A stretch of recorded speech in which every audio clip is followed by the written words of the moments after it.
This story opens at the massive Hunter Association Stadium, where a crowd of reporters calls for graduate Kim Han to the stage, and he confidently walks forward to take his place, completing the Hunter's Den training course to receive his E-rank license. Kim Han reflects on his hard work, finally becoming an official hunter, knowing he had to study twice as hard as a low-rank Awakener, believing all that intense effort was finally about to pay off, but the official stops him, bluntly stating he is mistaken, as he tears the license in half, declaring E-ranks are hunters in name only. Kim Han can only watch in shock as his dream is torn apart, this official explaining that with E-rank stats he can't kill a single monster, and in that one devastating moment his spirit is utterly crushed. 7 years later he's given up on being a hunter, and now the game he plays for a living is shutting down. He reads the official notice. The game's service is being terminated tonight. His new career after failing as a hunter was this game. Monsters block monsters. It's a defense game where players recruit monsters to fight other monsters, which seems simple but has deep strategic layers like monster combinations and timing. And upgrading your units is essential, though the success rate is terrible. But the biggest problem is the permadeath mechanic, a true roguelike system. He admits the game is widely considered trash due to its poor balance, where a weak 1-star Goblin can easily defeat a powerful 3-star Ogre, a frustrating experience that makes him think the developer is a sadist. But despite its insane difficulty, he made his living broadcasting this very game, and with his only source of income gone, he's completely lost. His small audience chimes in, wondering if this is his final broadcast, and the streamer, our boy, greets his few loyal viewers with a confident smile, but their questions about his real-life hunter career make him flinch. He tries to play it cool, admitting he's a hunter but trailing off, hiding the painful truth that he's a failed E-rank who can't enter dungeons.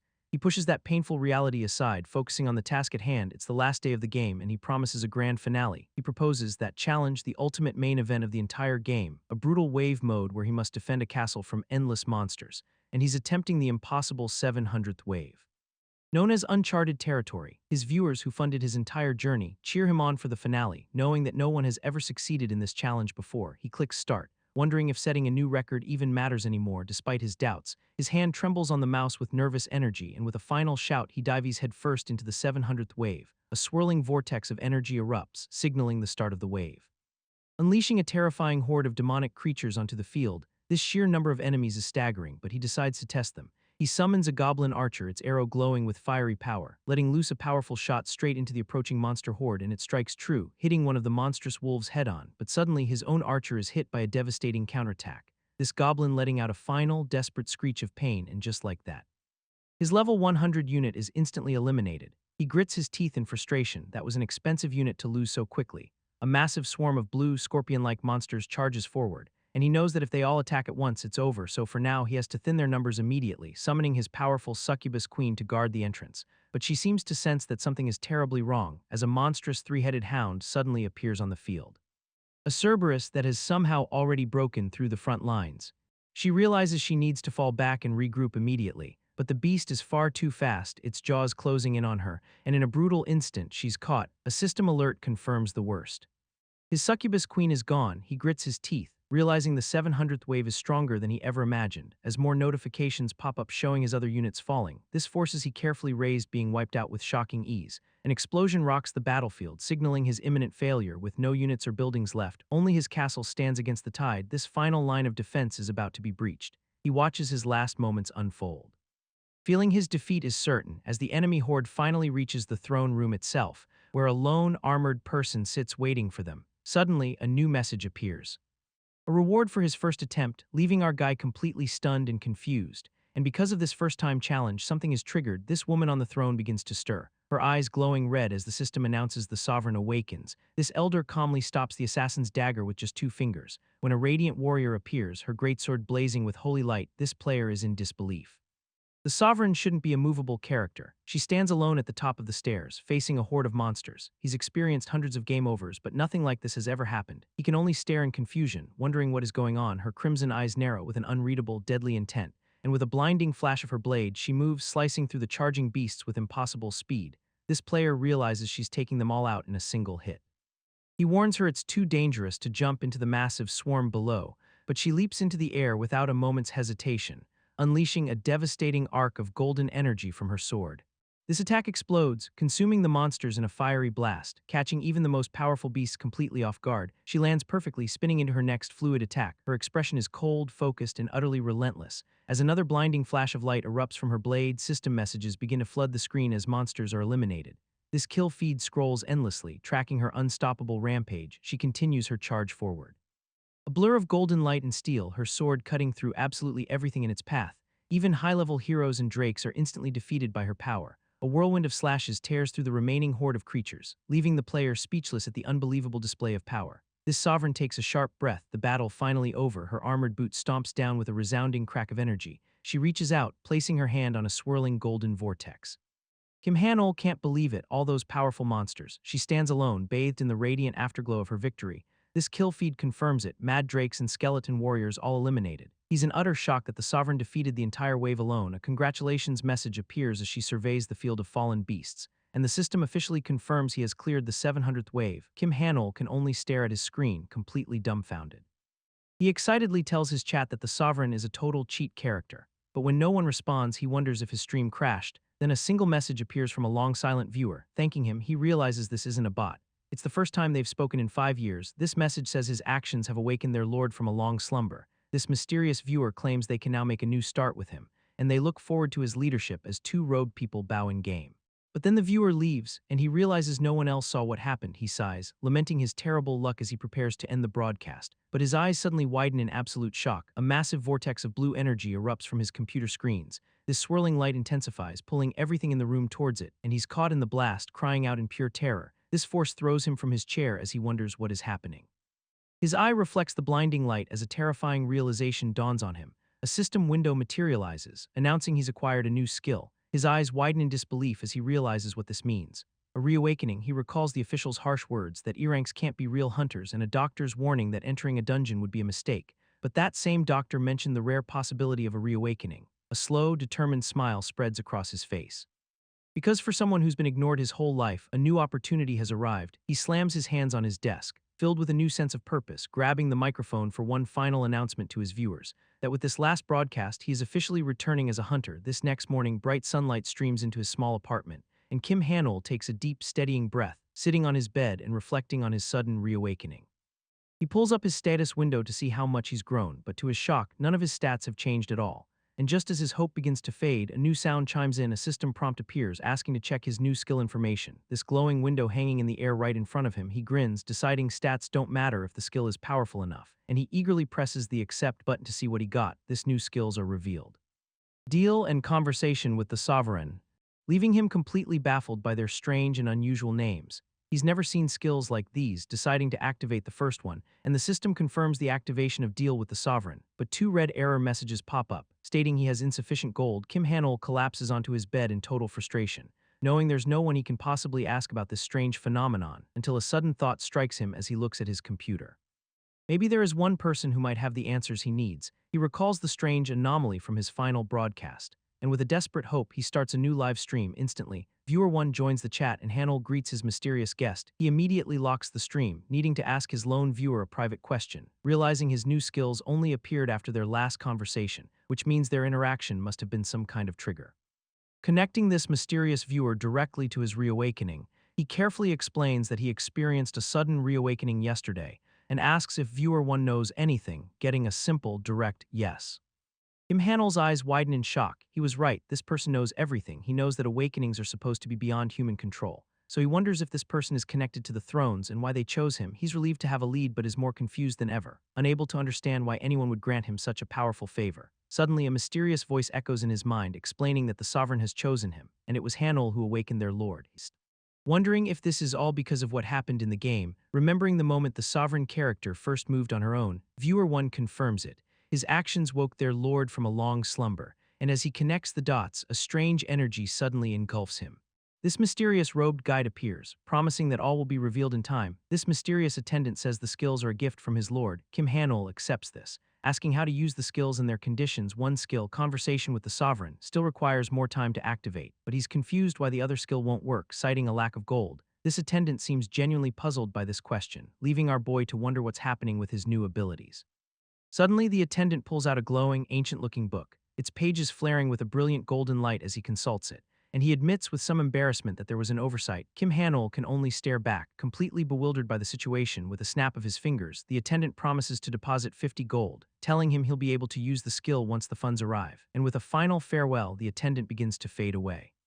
disappearing into a blinding vortex of cosmic energy. Back in reality, a notification shows a viewer has left his stream, and he pinches his own cheek, trying to confirm if this is all real. He pieces it together. The attendant's lord must be the sovereign, but before he can process it, a sudden chime gets his attention. As system messages confirm 50 gold has been deposited into his account, his eyes widen in shock as the skill deal with the sovereign activates. And a massive blue window appears before him, a list of monsters for trade showing he has just enough gold to purchase a single goblin slave. He stares in disbelief, recognizing the interface immediately, realizing the skill window is identical to the one in his game. He wonders if this means he can summon monsters into the real world. With his limited funds, the only creature he can afford is a goblin slave. But as he scrolls further down the list, his eyes widen in disbelief. Because the Sovereign of Phantasm is on the list, the same one from his game, he'd love to summon her, but the price is astronomically out of reach. Still, he has to start somewhere, turning his attention back to the present, wondering how he's supposed to earn gold if this system works like the game. He starts to think back, trying to remember how he earned gold in MBM, recalling that the first method was by successfully clearing dungeons, and the second was hunting monsters to sell their valuable loot for gold. He realizes that if the same rules apply to the real world, then he'll have to hunt actual monsters to earn his keep. But with his pathetic E-rank stats, that's a suicide mission, which means the goblin slave is his one and only hope. With no other choice, he presses the button to summon his first monster, and a vortex of crackling blue energy begins to form in his room. This force of the summoning is immense, shocking him with its raw power, because this feels far too powerful for a simple goblin slave. His eye reflecting the blinding light as the summoning intensifies. Meanwhile, at the Hunter Association headquarters, an employee is pulling up the file for one Kim Hanel. His profile appears on screen, an E-rank with 0 activity history, as he sits before a clerk, confirming his request to register as a solo hunter. This clerk confirms it's his first request and informs him of 4 available gates, and as he looks over the list, he tries to find the least conspicuous option. His eyes land on one particular entry, making his choice. Kim Hanel points to a mission on the screen, choosing his first request, but the clerk warns him that the area offers no support in an emergency. He just smiles confidently, confirming he'll be fine on his own.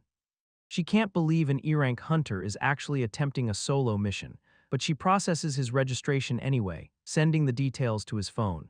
All that's left is a final thumbprint scan for identity verification, and she tells him he can head out as soon as it's finished. This verification completes, and he bids her farewell until the job is done, turning on his heel to finally begin his new journey. He walks out of the association, a mix of nerves and excitement for his first hunt, knowing it's finally time to test out his brand new skill. This mission details appear, an E-rank request to exterminate goblins in a remote village.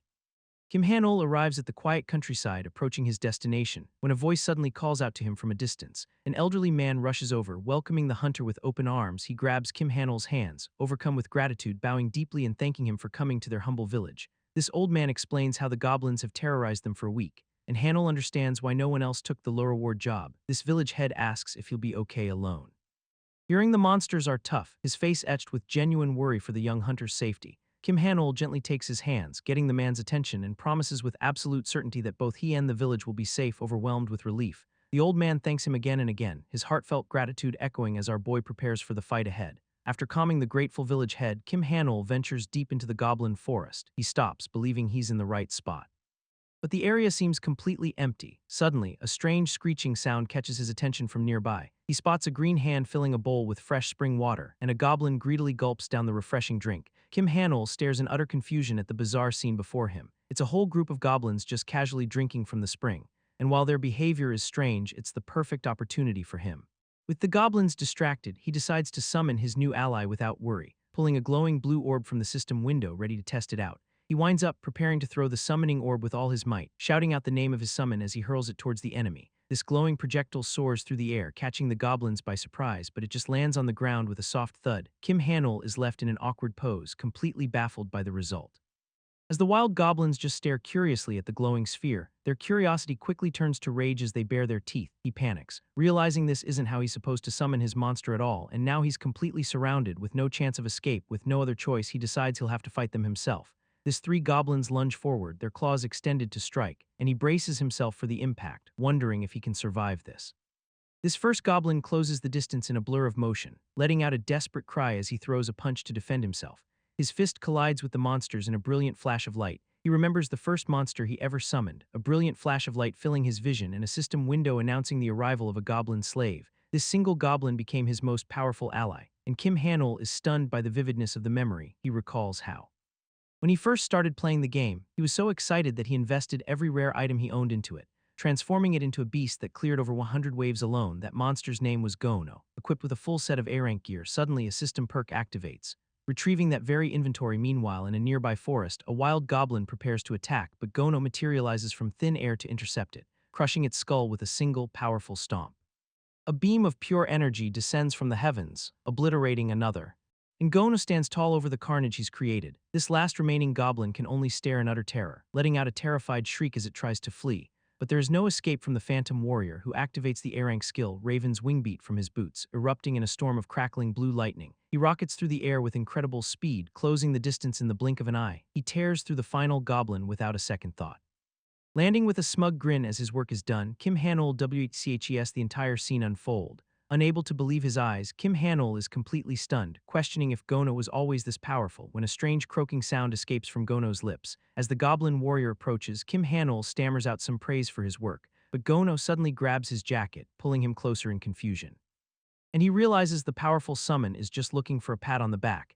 He's completely weirded out by the summon's expectant, sparkling gaze. When a system window suddenly appears, displaying Gono's affinity level, he stares at the notification, confused by the mention of an affection level. He questions why a game mechanic like an affinity meter exists in the real world, but the system explains that maxing out affinity will grant him a new skill.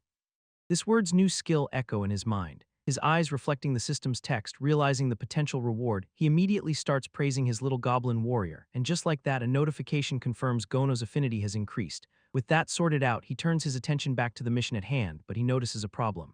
The defeated goblins aren't dropping any loot. Just then, Gono makes a noise, trying to get his master's attention, and begins pulling glowing blue crystals directly from the goblin corpses. He proudly presents 3 sparkling blue crystals to Kim Han-ul, who realizes these must be the monster cores, the valuable loot he was looking for. But Gono isn't finished, pointing deeper into the forest with urgency, revealing a swirling vortex of crackling blue energy hidden among the trees.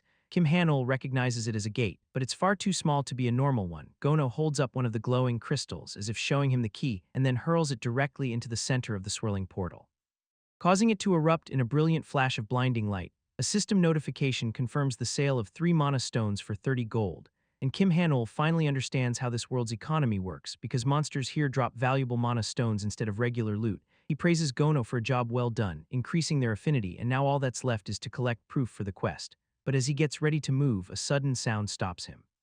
A massive flock of birds erupts from the trees in a panic, signaling that something big is approaching them from the forest. He wonders if there are more monsters nearby, but this feels different. A heavy rustling sound echoes from the dark path ahead, followed by the sound of trees splintering and cracking apart. As a massive creature smashes its way into the clearing, he realizes this is no mere goblin, but something far larger and more powerful. His eyes widening in shock as the creature finally reveals itself. A colossal shadow falls over them both, dwarfing them completely, revealing a hulking ogre with a massive club slung over its shoulder. Kim Han-ul can't believe his eyes. Why is an ogre here? This monster is a B-rank threat, something that has no business in an E-rank quest. But then he pauses, noticing something strange about the beast. It's covered in deep gashes and scars, all aimed at its vitals, suggesting it just escaped another fight. But even injured, it's still B-rank. Just then, a system notification pops up with terrible timing. Gono only has 3 minutes left before he's unsummoned. With his only ally about to disappear, he wonders if he should just run. But Gono takes a confident step forward, ready to face the giant. Kim Han-ul can only stammer out the name of his legendary summon, Gono, but a new threat emerges from the woods. Hulking hobgoblin brute. Gono simply offers a confident smirk, completely unfazed by the challenge, leaving Kim Han-ul to wonder if he can truly trust his old game character. He decides he has no choice, knowing Gono is his only hope for survival. A system window confirms the A-rank skill Raven's Wingbeat is active, and Gono rockets forward, a blur of blue energy and dark cloth. This hobgoblin lets out a furious roar, its red eyes burning with rage, swinging its massive club down with enough force to shatter the earth. But Gono effortlessly evades the clumsy attack, zipping past the brute, flipping through the air to reposition himself for a devastating counter.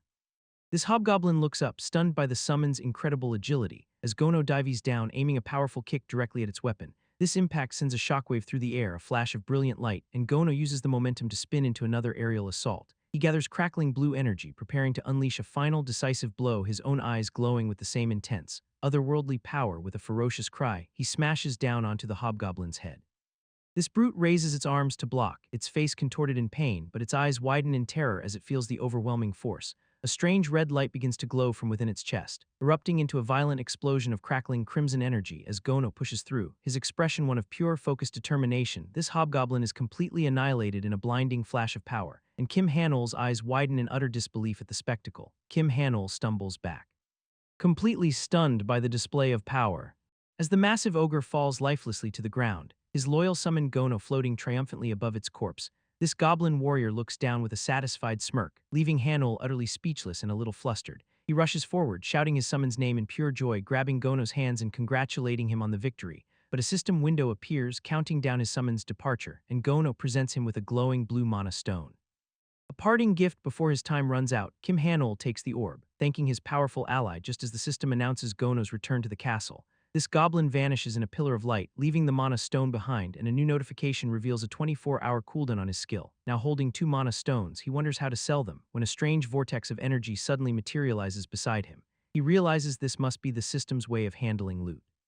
As the mana stone is absorbed into the swirling portal, instantly depositing 100 gold into his account, but because it was an ogre's soul, a bonus reward is being calculated. He watches as the system processes an additional settlement, granting him a rare premium gacha ticket for his efforts. He remembers this from the game, a high-risk, high-reward item, and with a crackle of energy, the ticket materializes, descending from a system window right into his hands. He holds the gacha reward, assuming any rare items are only for his monsters to use, but a system window reveals a game-changing rule. Gacha items can be equipped by him, and he realizes the gear that turned a goblin into a god. He can use it himself. Staring at the premium gacha ticket, he wonders if this is his one big chance, but a sudden shout from the woods completely shatters his concentration. Realizing someone is approaching, he knows the gacha ticket will have to wait. A party of hunters rushes through the forest, tracking the very same ogre.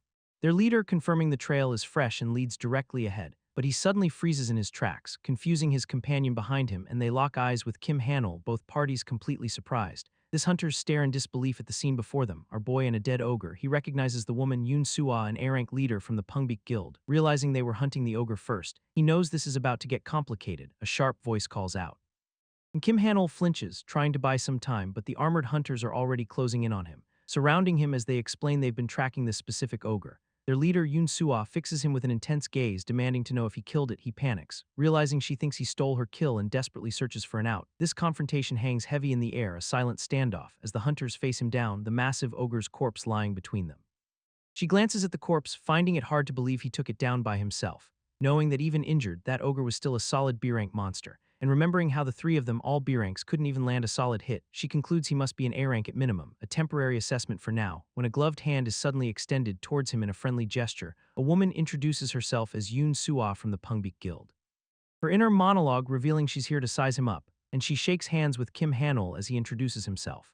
Suddenly, a system window alerts her that a powerful being is watching him, leaving her stunned that a constellation has taken an interest in this guy. She studies him, confused because he looks so completely ordinary. Her party approaches the ogre's corpse as she asks if he killed it alone. His vague answer only deepens her suspicion that he's hiding something. She explains the ogre escaped them, but he just brushes it off as luck. But she knows taking down a beast like this is never just luck. So she offers to hand over all rights to the kill, surprising him. Her guild will handle the disposal and payout since he finished their job. Kim Hanul is baffled, wondering why she's giving up their prey so easily. But then she reveals there's something she wants in exchange, and with her guildmates behind her, she prepares to make her request. He braces for a catch. But her question completely blindsides him, as she simply holds out her phone. A flowery, romantic aura suddenly surrounding her. With a blush, she nervously asks if she can get his number. Kim Hanul can only stare back, completely dumbfounded by the situation. Later, he's being thanked by the grateful local villagers, an old man shaking his hand and praising him for saving their lives. He reassures the village chief that the mountain is now safe, but he has a question of his own for the chief. Asking with a knowing smile about a famous training monument nearby, this guild member points him toward a special training monument. Impressed, he knows of it and gives him directions to the spot, which is said to bring good luck. Kim Hanul smirks, not one for superstitions but willing to try anything, especially since he's holding a premium gacha reward chest. He finds the monument, hoping the good energy will improve his odds, but just as he's about to open it, his phone buzzes with a text.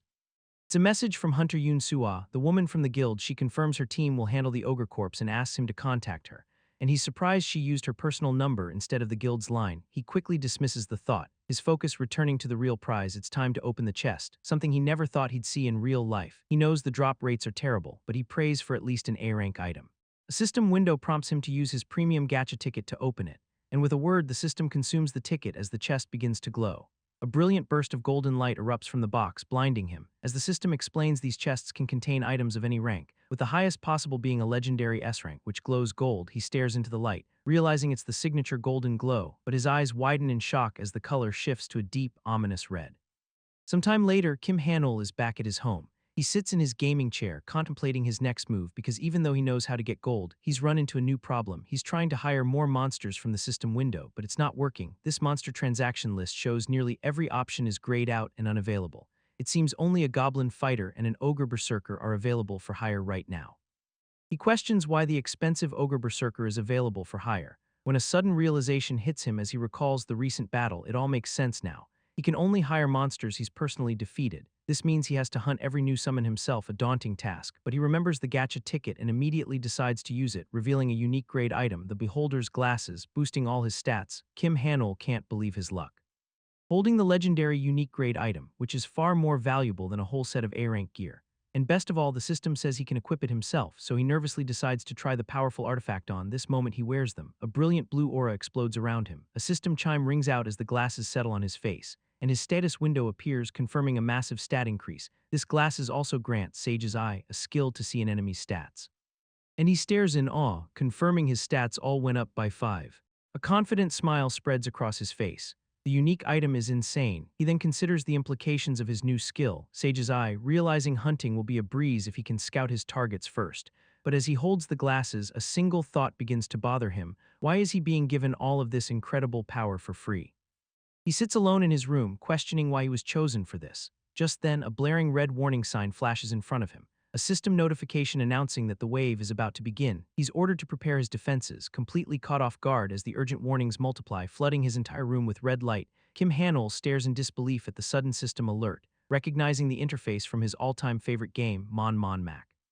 This system announces the 701st monster wave begins in just 10 minutes, and he can't believe this is happening. A defense mission just like in the game. He's shown a vision of an endless monster horde he's expected to stop. He frantically searches for a way out, asking what happens if he fails. This system's response is chilling.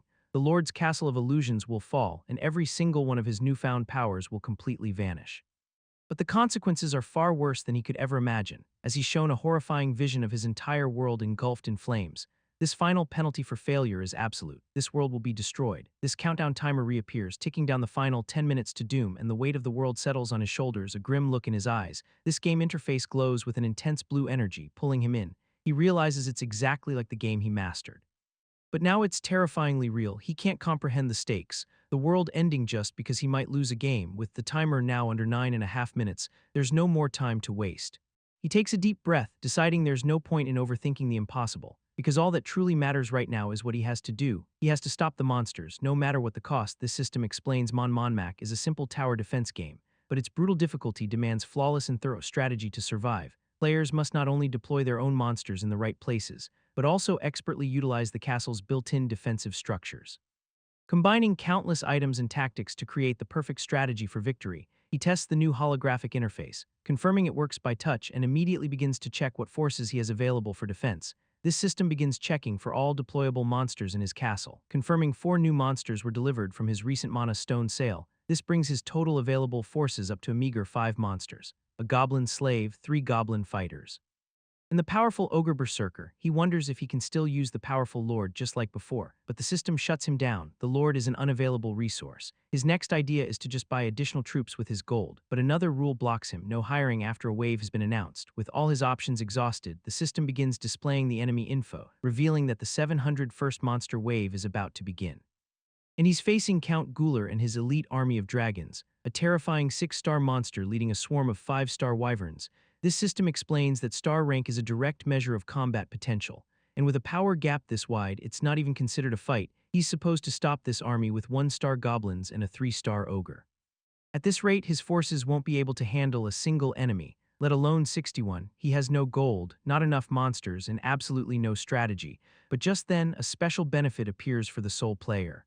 He can select 1 defensive structure and 1 item for his forces. He stares in disbelief, wondering how this is supposed to be enough, thinking it's insane to clear the 701st wave with just 2 perks, but a confident smirk spreads across his face. He has his own methods. As a veteran of this game, he knows every exploit in the book. He knows that for anyone else, stopping this wave would be impossible, but with his unique knowledge of the system, he's confident he can succeed. believing he can hold them off with his current limited troops. Even if it's just goblin fighters and an ogre berserker, as the timer hits 0, he's certain he can survive this. With his preparations complete, he steels himself for the coming onslaught. And as the countdown ends, he challenges the wave to begin. When a terrifying horde of red wyverns descends from the sky, this swarm dives towards a glowing blue orb on the ground, while a mysterious white-haired man watches the chaos unfold. A system window officially announces the start of the wave. This monstrous creatures let out a deafening roar as they attack, slamming directly into the strange blue energy field. But the barrier holds strong against the ferocious impact. This mysterious observer looks on, clearly annoyed by this defense, as the entire horde crashes against the shield in a coordinated assault. But Kim Han-ul smirks, his strategy working perfectly. He's deployed the infinite barrier, which only loses 1 durability per hit, an overpowered defense that comes with a specific condition. It's an item exclusively for beginners with very weak units. A wyvern unleashes a massive fireball at the barrier, and the system confirms the barrier has taken damage as multiple hits land at once, each one chipping away at the shield's health. He realizes the problem isn't the power of the attacks, but the sheer number of foes with so many monsters. The barrier's durability plummets in an instant. But Kim Han-ul just smirks, confident he has a plan to deal with this, and he begins furiously spam-clicking the holographic system window. Realizing each click restores 1 point of the barrier's durability. As the monster's attacks rain down, he knows his hand might break from the effort. But this grueling task is the only thing keeping his defenses intact, and now he just needs a way to actually fight back against the horde. Suddenly, a brilliant golden beam erupts from within the barrier, striking a wyvern and dealing a single point of damage. He knows a goblin could never normally harm such a powerful creature. But one of his summons holds a very special game-changing item, this A-rank Haken's Spoon, which lets any monster deal damage regardless of rank. This system confirms his plan is working as tiny hits chip away at the dragons, and a massive wyvern can only stare in confusion as it's pelted by the attack. A goblin taunts the enemy, knowing that death by 1,000 cuts is inevitable. With a cold, calculating gaze, Kim Han-ul works out the timeline. It will take approximately 60 hours of non-stop attacks to win. He steels himself for the marathon ahead, a 60-hour siege. It's a battle of endurance, a test to see if he will collapse first, or if the endless army of monsters will fall to his spoon-wielding goblins. This relentless assault continues, a storm of tiny projectiles against giant beasts, pitting his goblin champion against the enemy's grim-faced commander. Explosions of light pepper the sky as the battle for the castle rages on. Hours later, Kim Han-ul is drenched in sweat. Admitting this is harder than he thought, and he decides to take a quick break for a drink of water. But as he reaches for the bottle, a dark energy suddenly envelops his hand. Kim Han-ul realizes with horror that he can't move his own body, as the system confirms all other actions are restricted during gameplay. He clenches his fist in frustration, trapped in place by the game's rules, and accepts that his only option is to shut up and play. With his movements completely locked down, his task is simple. He just has to click for 60 straight hours to defend the castle. But he knows this impossible game has only just begun. This enemy commander, a massive red dragon, descends upon the barrier, gathering a colossal fireball to shatter his defenses, unleashing a devastating blast that chips away at the shield's health. But a smirk crosses Kim Han-ul's face, remembering the thrill of the game as explosions rock the barrier again and again. He keeps clicking, 2 hours already passing in a blur. With nearly 58 hours left, he knows giving up isn't an option, and with a wild look in his eyes, he fully commits to the madness. Challenging the game to a battle of pure, unyielding endurance, his goblins continue their relentless assault, chipping away at the dragons, and the hours begin to take their toll on our boy. 12 hours have already passed, with 48 still to go, but he knows that every single point of damage is stacking up. This spoon-wielding goblins continue their barrage without pause as Kim Han-ul fights through the exhaustion of the long night. And then finally, his efforts pay off as 2 wyverns fall from the sky, bringing the enemy count down to 59. A flicker of hope ignited. He just has to hold on, believing that victory is now within his grasp. This monster count slowly ticks down to 56. And as the sun rises, Kim Han-ul is still fighting, locked in his room, endlessly clicking the holographic screen. He grits his teeth through the pain as the numbers keep falling, but outside, the dragon horde remains a terrifying sight. This system announces more casualties among the wyverns, leaving their white-haired commander staring in disbelief.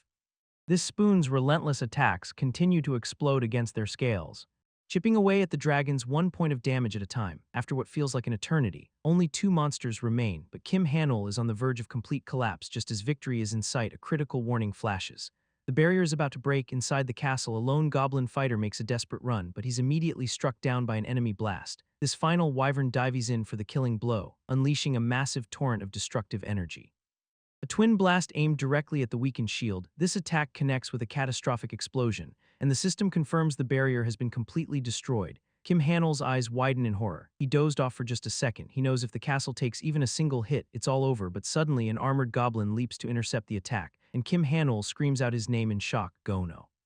This goblin warrior soars through the sky like a bullet. heading for a final desperate clash with the enemy commander. A goblin warrior, wreathed in dark power, dives down for a final strike, its eyes blazing with furious energy as it prepares to attack, and with a devastating impact, the creature explodes in a shower of gore. Kim Han-il watches in awe as his goblin champion floats victorious. While the remnants of the shattered horde rain down from the sky, this battle is over. His lone warrior standing tall against the dawn, a system window confirms his victory. He's cleared the 701st wave, and he can barely process the reality of what he's just done before erupting in a triumphant shout. He actually did it. He laughs in exhausted relief, the impossible now behind him, and the immense strain of the 60-hour battle finally takes its toll. As he passes out completely on his bedroom floor sometime later, he wakes up with a pounding headache. When a familiar system chime catches his attention, it's the reward settlement for defeating Count Gular and his dragons.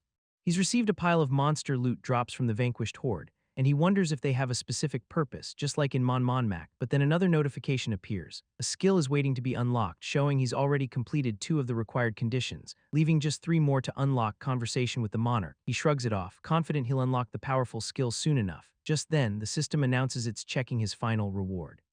And a brilliant blue reward box materializes in his room, pulsing with an otherworldly light as it hovers before him.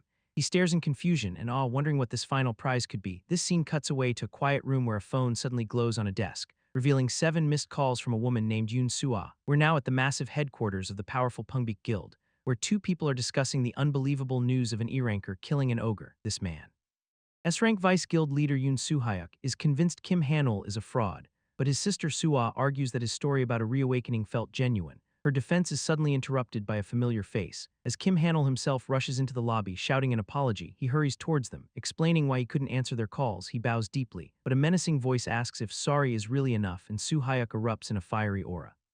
Furious that Han-il ignored his sister for days, Soo-ah immediately scolds her overprotective brother, telling him to stop. Han-il finally understands. This intimidating man is Soo-ah's older brother. She quickly diffuses the tension, assuring Han-il that she understands his situation. Getting back to business, she asks how he wants to proceed with the ogre's carcass. Kim Han-il takes a moment to consider his options, then smirks, deciding to start with the official association report first.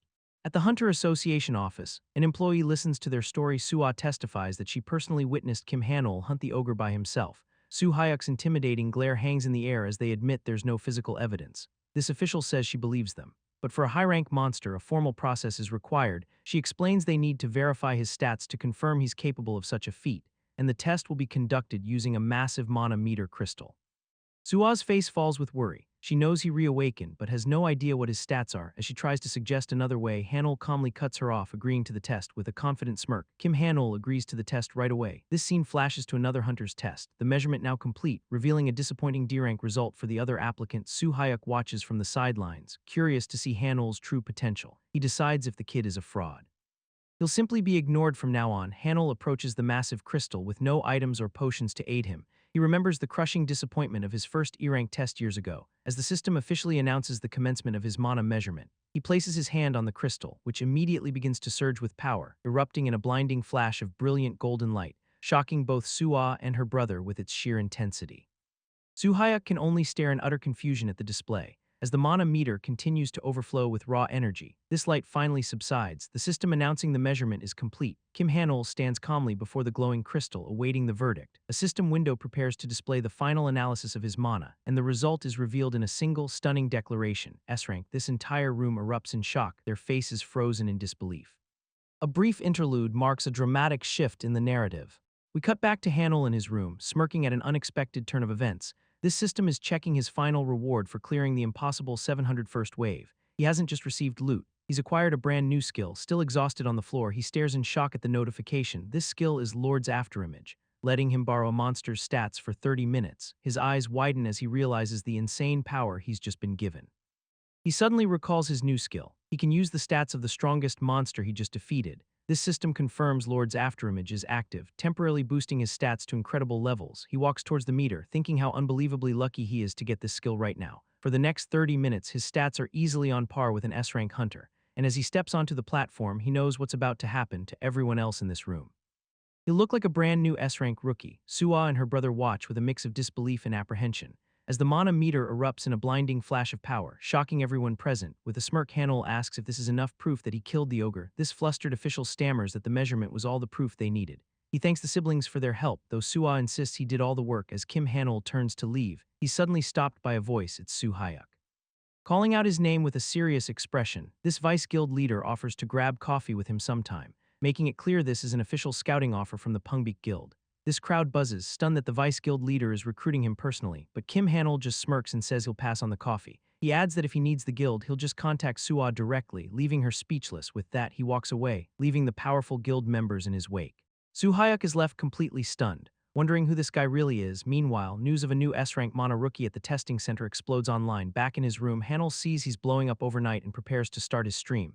An official message confirms his rank has jumped from E to B in a single day. He's a bit disappointed he didn't get S-rank, but knows the rules limit jumps to 3 ranks. Leaning back, he greets his viewers, who are already buzzing about the mysterious new hunter. This scene shifts to an online forum where users discuss Kim Han-ol's recent fame, shocked that he actually turned down a personal offer from the Pungbaek guild. It turns out Kim Han-ol is a streamer, and he's live right now announcing to his audience that he's about to do some special hunter content. He hypes up his viewers, promising to show them something incredible, asking them to choose which high-level dungeon he should clear next. But one of his viewers immediately points out a major problem. Streaming a dungeon raid is completely illegal under hunter law. He clarifies he'll just post the clear certificate and tell stories afterward, and his chat immediately explodes with suggestions like the Mad Dragon's Nest. Another fan donates, demanding he take on the Giant's Kitchen instead, while a third drops a massive donation for him to raid the Spider's Forest. This viewers start a bidding war, arguing over which dungeon he should tackle, and Kim Han-ol tries to calm the growing chaos in his chat room. Suddenly, a new notification chime cuts through the noise, revealing an unbelievable donation of 10 million won from a single viewer. He stares in utter shock, unable to believe the number on his screen. His entire audience is stunned. Realizing the mysterious viewer is for real, a mysterious cloaked figure appears, apologizing for not adding a message. Han-ol recovers, asking the high roller for their dungeon recommendation. This shadowed viewer leans in, ready to make their request, suggesting he clear the deepest part of the Garden of Meditation. This chat erupts in panic, screaming that no one has ever cleared that dungeon, but Kim Han-ol calmly considers the challenge, recalling the dungeon's layout, knowing the entrance is easy, but the deeper levels are notoriously deadly. Kim Han-ol considers the dungeon's deepest part, a place no one has ever conquered. Recalling that even the mighty Yoon Soo-hyuk admitted the center was his limit, he scoffs at the idea of taking on the final section, believing it's impossible, but the mysterious viewer one clarifies the mission only requires reaching the end. Han-ol is stunned by this revelation, realizing he doesn't have to clear it, and viewer one even promises full support if he decides to try. His party members immediately protest, calling the dungeon a certain death trap, but with the new conditions. Han-ol starts to think it might be manageable, especially with the mysterious power of viewer one backing his team. He takes a deep breath, his mind set on the Garden of Meditation's final floor, and with a burst of resolve, he decides to accept the challenge. This scene shifts to the massive Hunter Bureau building, where Kim Han-ol sits before an official requesting a solo expedition. This bureau employee stares back in disbelief, repeating his insane request. She warns him of the dangers of going alone, but he brushes off her concerns. Reluctantly, she agrees to process it, offering him a date 1 week away, but Han-ol pushes for an earlier time with a confident smirk on his face. She finds an unexpected opening for the very next day, which he immediately accepts. With the appointment set for 4 p.m. tomorrow, he thanks her and leaves the office. He strides confidently out of the Hunter Bureau, ready for his next challenge. Suddenly, a voice calls out his name, stopping him in his tracks, and he turns to see 2 people asking for a moment of his time. They introduce themselves as HR team leaders from the Aegis and Sanary guilds, and he looks at their cards, realizing his S-rank evaluation has attracted attention. Both guilds immediately begin their recruitment pitch, eager to sign the new S-ranker. He recalls the guilds that approached him, Sanary and Aegis, 2 of the top 3. They immediately promise to offer him a much better contract than the Pungbaek guild. But Kim Han-ol politely turns them down, saying he has other business to attend to. He walks away as they desperately try to discuss his signing bonus, knowing that joining a guild right now would only hold him back from his true goal. This scene cuts to a phone call with a familiar voice asking about the Garden of Meditation, and we see its vice guild leader Yoon Soo-hyuk, wondering why he's being asked about it. On the other end is Han-ol, who calmly states he's going to the dungeon's deepest part, adding that he's well aware of the danger, which is why he's calling for information. Soo-hyuk scoffs, questioning why he should share anything with the rookie who rejected him. Han-ol drops a bombshell, claiming he has a way to clear the entire dungeon. This stuns Soo-hyuk, who can't believe what he's just heard. Han-ol then makes an offer. If he succeeds, he'll credit the Pungbaek guild for their help. Soo-hyuk is intrigued but still skeptical, asking if he can really do it alone with a confident smirk. Han-ol simply says of course. Seeing an opportunity, Soo-hyuk makes a counter-proposal, starting with joining the guild, but Han-ol immediately declines the contract, leaving Soo-hyuk frustrated. He then reveals that 2 other major guilds handed him their business cards this morning. Soo-hyuk is shocked to learn that his rivals approached Han-ol in person, cursing them for trying to snatch away a talent he'd already claimed. Hanul presses his advantage, saying his offer is now even more tempting, and Soo-ah leans back with a sigh, realizing he has no other choice. He agrees to share what he knows, but warns the dungeon's layout might have changed. Hanul's smirk widens, telling him that's more than enough as the scene shifts to a colossal tower floating ominously in the sky. Kim Hanul arrives at the dungeon entrance, where another party is already assembled. He walks forward confidently, his equipped beholder's glasses glowing with power, and the other hunters turn to face him, one asking if he's the solo raider as a bald man steps forward, introducing himself as Cho Kwang-soo of the Bulgul Guild. They shake hands as Hanul introduces himself, though the man already knows his name, recognizing him as the kid who just got an S rank on the mana measurement, and the guild member scoffs, clearly jealous of the preferential treatment, complaining that his guild waited a month while Hanul got in immediately, and he warns that their guild has a specific mission to carry out, squeezing his hand tightly as a warning not to ask them for help. But Kim Hanul just smirks, completely unfazed by the hostility, as the man scoffs that a high mana measurement means nothing in a real fight. Hanul internally admits they're being prickly, but he understands their perspective, knowing he was lucky to get in right away while they followed the strict rules. So he understands why they'd be so sensitive about him tagging along. With a quick thought, he decides to check them out, activating Sage's Eye, and the skill immediately reveals the truth about the entire party. They're all C-rank. He smirks, relieved that none of them are strong enough to follow him deep inside, which makes the guild leader wonder if Hanul is actually just a C-rank himself. He turns and yells, asking what's so funny about the situation, and his subordinates immediately get defensive, ready to teach Hanul a lesson.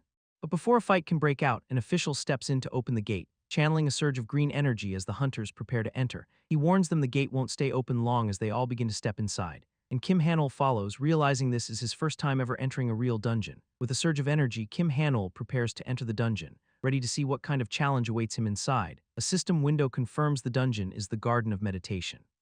A condition-based clear, he's immediately greeted by a mysterious cosmic being on a throne, who simply wishes him the best of luck in his endeavor. With a flick of its wrist, the being sends a spark of light downward, and a system message announces the dungeon's structure is being modified. Suddenly, Hanul and a group of other hunters are teleported into the dungeon. One of the hunters, a bald man, immediately senses something is wrong, his eyes widening in shock at their unfamiliar surroundings.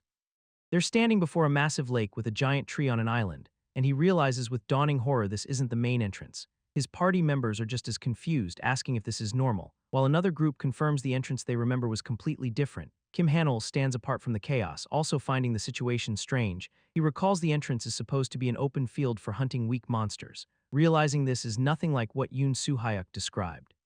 A system window appears, giving them a new, unexpected mission. Protect the pygmalites. This stakes are immediately revealed. Failure means death for everyone here. This other hunters erupt in panic, screaming that they're all going to die. Even Kim Hanul is annoyed, wondering how the system can change the rules so suddenly. One of the party members urges his leader to forfeit the mission immediately, but the bald man tries to open his status window and finds he can't. He screams in terror, realizing the status window is completely unresponsive, as a new notification reveals their objective has already begun. A system alert announces 2 pygmalites have been killed by a mysterious slayer, dropping the total number of targets remaining down to 128. This hunters had just seen the initial count of 130 only moments before, confirming that someone else is already hunting in this deadly forest. One of the guild leaders grits his teeth, completely baffled by the situation. He confronts Kim Hanul, demanding to know if he has any intel on the area. Hanul smirks, admitting he knows nothing about the slayer but everything about the lake. A spark of hope flashes across the desperate guild leader's face, and he immediately offers his group's full cooperation in exchange for information. But Hanul has his own terms, proposing a single, non-negotiable condition. He demands that every hunter present follow his orders without question until the clear. With a cold stare, he asks if they're capable of following his lead. This other hunters are stunned, realizing he's asking for total command of their guilds. Just then another alert flashes. The slayer has killed 4 more targets. Feeling the pressure, the bald guild leader reluctantly agrees to the deal. He warns Hanul that any failure will be his responsibility alone. But our boy coolly replies that the choice to follow him was theirs to make. Cornered, the guild leader finally relents and asks for the plan. Hanul begins by explaining the layout of the surrounding terrain, using a simple stick to draw a detailed map directly onto the ground. This entire party gathers around as he reveals the map of the lake sector. He points out a massive lake in the center, fed by countless streams. When asked how he knows this, Hanul claims to have a special scouting skill. This guild leader is amazed, realizing such a power would be invaluable in any dungeon. But Hanul knows the truth. It's not a skill, it's just the intel he got from Soo-ah. He reveals the map is a special feature from the Lord's Castle of Illusions, explaining their mission is simple. Find the pygmalites before the slayer does, and he's already identified 8 likely habitats based on their wetland preference. laying out the first step of his plan: beat the Slayer to the targets, then herd all the creatures into a single defensible location. With his strategy laid out, Kim Hanul stands ready to give the order, but another alert flashes. 3 more pigments are dead, and he urges them to move as the other hunters realize they're wasting precious time just standing around. This entire party scrambles, following Hanul's precise instructions for their formation. This bald guild leader, however, watches him with a lingering sense of suspicion, asking what Hanul himself plans to do while they're all busy, and the man scoffs when Hanul says he'll be scouting alone once the others are gone. Hanul finally gets a moment to himself, and a system window reveals the true reason he's here: a hidden mission with the party acting as a distraction. He prepares to get started on his real objective. He moves through the woods, knowing he has 2 primary goals to accomplish: first, to find the hidden mission, and second, to identify the so-called Slayer. He suspects there are other monsters in this dungeon besides the harmless pigments. And as he peers through the trees, he suddenly spots a group moving ahead. A patrol of heavily armed, muscular lizardmen marches through the forest, and he immediately realizes these must be the Slayers from the quest. From his hiding spot, he confirms his theory about who's been killing the targets. He knows a pack of D-rank monsters is a serious threat, deciding to avoid them for now. Meanwhile, 2 of the other hunters are already questioning his leadership, deciding they won't be taking orders from some rookie nobody. A flashback shows a chaotic battle with a shadowy face looming over the carnage, as a blue-skinned lizardman warrior charges into the fray, clashing with both a long-haired woman and a hunter with dreadlocks. This woman is quickly taken down, left defeated on the blood-soaked ground. This lizardman stands victorious, radiating a menacing aura, leaving the dreadlocked hunter to stare in disbelief at the creature. He scoffs at its D-rank status and leaps forward, wreathed in lightning, unleashing a flurry of electrically charged punches at blinding speed, screaming that the monster is already dead as he lands a final blow. His fist connects with a massive, explosive impact, but the lizardman catches it effortlessly, empowered by a swarm bonus. This hunter's confidence shatters. Realizing his attack had no effect, suddenly more lizardmen appear and their rank skyrockets from D to B class. This hunter is instantly overwhelmed, a deep gash torn across his chest, as another monster brings a massive axe down for the killing strike. But a blast of blue energy deflects the blow at the last second. A new warrior emerges, cloaked in ethereal blue flames, blocking the attack. A system window announces the arrival of a new summon, Gono. Gono unleashes a powerful wave of energy, blasting the lizardman away, revealing himself to be a towering, goblin-like guardian. This injured hunter is completely stunned, wondering where this creature came from. Kim Hanul appears, reminding the man he was told to stay put. Hanul dismisses his excuses, telling him to go and treat his wounds. He declares he'll handle the rest as his own lizardman summons appear. As the hunter flees, Hanul tells his summon they're running out of time. Kim Hanul tells his small companion they need to finish this quest quickly, as they face a horde of powerful, 2-headed lizardman monsters. And Hanul gives a single, chilling order to wipe them all out. His companion Gong activates Raven's wingbeat and leaps into the fray, becoming a blur of blue energy that tears through the enemy ranks. Catching the monstrous lizardmen completely by surprise, they have no time to react as the devastating attack closes in, and Gong's wing-like slashes cut them down with absolute ease. He moves like a whirlwind, a one-man army against the entire horde. His strikes landing with brutal and undeniable force. A massive wave of energy erupts from his assault, clearing a path as a lizardman's desperate counterattack misses completely, allowing Gong to dodge and land another devastating blow. This impact of his power shakes the very ground beneath them, and he continues his relentless dance of destruction through the forest. Hanul watches calmly, noting this isn't even a fight for Gong, but one last lizardman survives, charging forward with a glowing.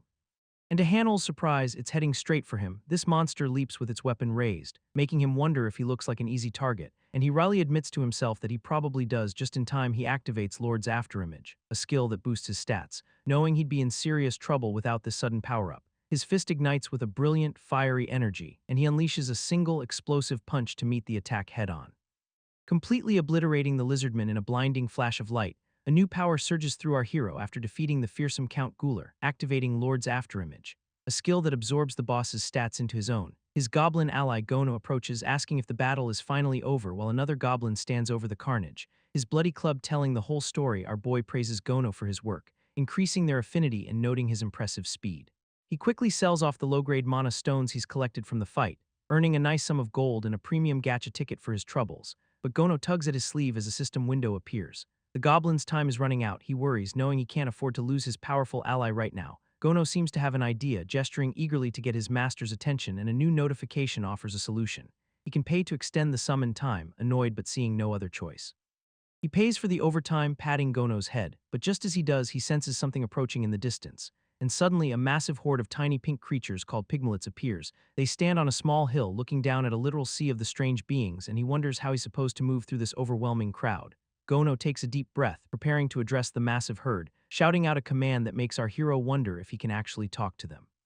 This goblin continues his dramatic speech, his voice echoing across the field, and the pigments erupt in a wave of emotional oinking and happy tears. They immediately swarm our hero, who demands to know what Gono just told them. As the tiny creatures begin following his every single step, resigned to his fate, he decides to just keep scouting with his new entourage. After another successful battle, he praises Gono amidst the fallen monsters, but a red alert pops up. The Lord's castle is out of funds and can't buy any more mana stones, but a new alert flashes.